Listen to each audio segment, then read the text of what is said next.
project. But I came here from my curatorship at the North Carolina State Museum of Natural History in Raleigh, and I came here because of this project specifically. I had been there for 8 years. I wanted to work with an imaginative, detailed, complicated project that was going to be groundbreaking. And when I interviewed, these are the men who sat across from me and interviewed me. And these are the men who decided to hire me. And I am as grateful to them as anyone in my life, because this project literally changed the direction of my life profoundly. I left North Carolina on January the 4th. It was 54 degrees. I arrived here 2 days later. It was 20 below zero. I wore every stitch of clothing I owned for the first 6 weeks in 1982. Coming to work, I found that, yes, your mustache can grow icicles. It didn't get above freezing for the first 6 weeks of my residence here. I was literally off my feet, intellectually, physically, psychologically. Everything was new. And diving into this project to take on whatever needed to be taken on, from going with George to a Rotarian meeting where we begged him for money, to going over blueprints supplied by a subcontractor, or actually sneaking up stairs in the middle of the night with a drill to find out if the seal were really there underneath the temporary floor. I'm going to tell on you, George. Okay. I don't know if there's a statute of limitations on this. I told him there was, and they can't touch us now. Okay. So I'm going to tell it. You told the story this afternoon, Yeah, so I get to tell it tonight. It's a matter of record. Well, Right. Go ahead. We snuck up the stairs late after hours, and because that whole floor where Iowa Hall is now was temporary classrooms that with cardboard walls and plywood floors and linoleum tile, and basically when the library had moved out, they'd immediately put up these walls and went on with business because there was a formula prevalent in the facilities planning department at the time. I won't use our euphemism for it, but it referred to an increased number of seats in chairs the closer you got to central campus. The predominant feeling was that a warehouse like ours, which is what they thought of this place, was as a dead space in central campus that should be classrooms. And we disagreed, of course, even though some of the patients across the river who came over here on field trips referred to this as the dead zoo. We were bound to prove them wrong. And one of the things we had to find out were some of the stories true about what lurked beneath that temporary floor downstairs. So we came upstairs with this 1931 Black & Decker drill and a big drill bit, and drilled a hole in the floor. And lo and behold, there was the mosaic tile seal of the State University of Iowa under that floor. Now that floor was beneath a desk in an office in the anthropology department at the time. And later on, we came back with the skill saw and moved the furniture and cut a great big hole in the floor. And boy, were we overjoyed.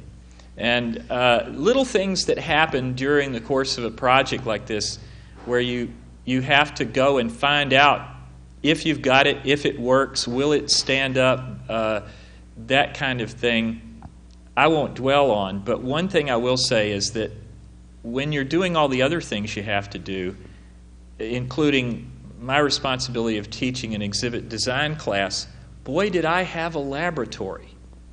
Every week I could say, come on, kids, we're going out in the space. And we'd go out in this construction zone, and I would tell them, here's what's happening this week. Isn't it exciting? I would just be ecstatic with some little element of progress in Iowa Hall, and I could show them models, and I could show them our little detail models, and I could flip out blueprints. And so during the whole course of the development of the project, it was a living, breathing laboratory of the development of a comprehensive exhibit on Iowa's natural heritage. And speaking of which, the book that came out during that same period of time, Iowa's Natural Heritage, if you don't have it, even if it's something you have to steal from a library, get one. It's really beautiful to look at. I mean, take it back, of course. But the Iowa's Natural Heritage book came out during the development of Iowa Hall and was another tool that we had to inspire us as we worked on the project. The other thing is in seeing that you could take an academic approach to display of exhibits, which still to this day is a difficult thing to do, to provide the level of detail that these men did, the level of expertise that they brought to the project. We had the goals of the undergraduate and graduate programs here at Iowa incorporated into the design of the project and brought it off without making it boring, with primary, secondary, and tertiary levels of attention to detail, so that you could breeze through with the showbiz shots like the Marquette and Joliet. And I want to say one thing about that, and then I'll pass the mic on to George. But with all of those little bits of detail, still be able to excite interest and to provide it in a dramatic environment that really is a joy to just come and sit in. There are few places where you can do that and find that you can surround yourself with learning or the results of learning and have your soul somehow satisfied on an intimate level. When this building was built, it was designed as a temple to knowledge.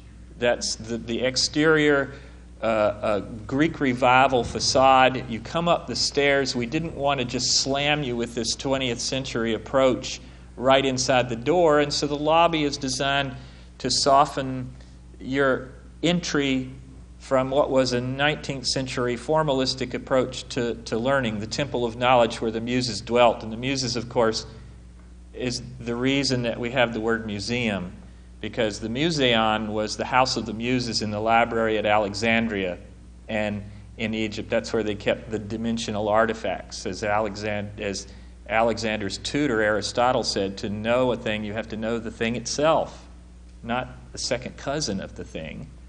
And so that we were just following a path that had been laid out a couple of thousand years ago. And I think coming into Iowa Hall had to be a spiritual experience on some level. And that's the final point I want to make in this part, is walking up that shallow incline to the edge of the cliff and looking over and seeing what the Native Americans saw as Marquette and Joliet floated down into the Mississippi with a joy they couldn't express in 1673. That experience, we wanted a visceral response.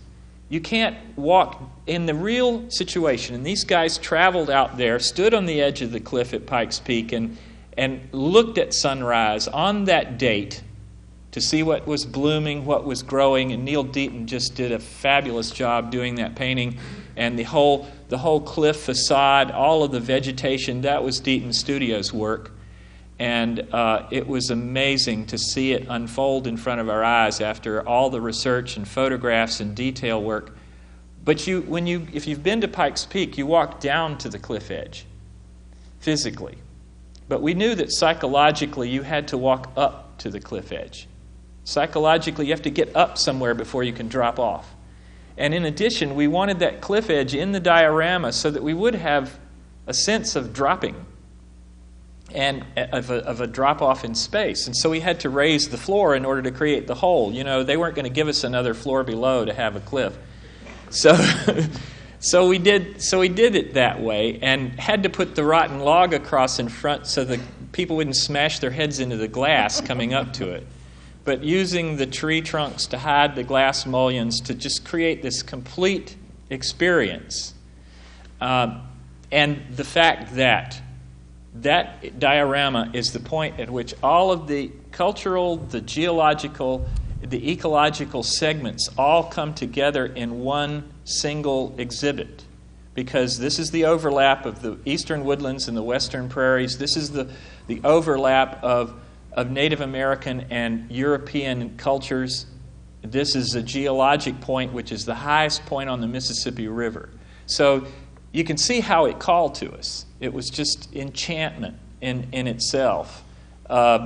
And, you know, if you walk out to the cliff today and you hold your finger over the TV tower across the river, you can almost imagine Marquette and Joliet coming down the real thing. But it was for me a formative sea change in my life when I was really just getting my teeth wetted on museum work after I'd been in 8 years in the business, and now it's like 37 years in the business or something. And fortunately, I'm still in it, and I'm still in it because of these guys.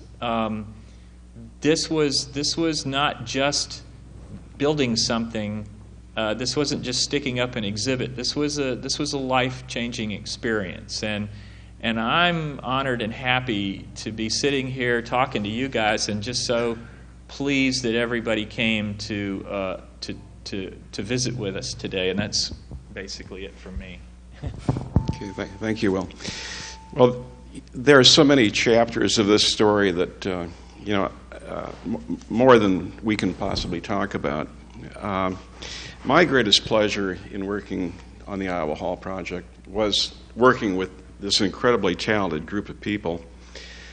And when I come back to the museum, I've been out of it now for 10 years, but when I walk these hallways, it really is a rather emotional experience. I mean, it's like looking at chapters of my life.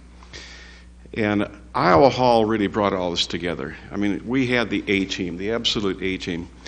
And as I look out and see the faces that are here today, I see spotted among you key players, any number of people here who were advocates at the proper time, at the most needed time, people who came forth with support, people who contributed specimens. My task when we opened Iowa Hall on, May 11th of 1985, was to have that space staffed and to maintain the integrity of the space itself. I mean, we knew that we had designed so many precious and very expensive components into that exhibit. And my worst fear was that when the first group of junior high school kids came to Iowa Hall, they would be complete bedlam and chaos, and who knows what would happen with the giant ground sloth and all kinds of other matters. But we also had other objectives, and that was to develop really and to create a launching pad for public outreach programs. We could take the message of science out to the general public, which had really never been done before. And we could develop school curriculum materials that would be integrated with exhibit content. When my colleagues talked about the primary, the secondary, the tertiary levels of exhibit interpretation, yes, we did that. And that was very directly intended for university undergraduate curriculum at that time. And I think it's still very valid. But we also saw a large public audience out there, which had always been loyal, had always come to the museum, but there was never any kind of formal outreach. The museum did not really have any new operating budget when we opened Iowa Hall. We had created 6,000 square feet of new exhibits. It was obviously a high maintenance space. In 1984, I wrote a grant application to the Institute for Museum Services, Institute for Museum and Library Services, which is a federal grant program, and very fortunately, it was funded. And Carol Fuller stepped forth from a large field of candidates to take the position of museum coordinator. That was the beginning of that position, and Carol had tremendous responsibilities. She had to recruit and train a cadre of volunteers and docents. Carol Fuller had to gather an inventory for the sales desk because we had put that into the space, and this was also a startup operation. And then, of course, the whole matter of public outreach, lectures, field trips, whatever, that we saw as being potential from all of this. And it's to Carol's great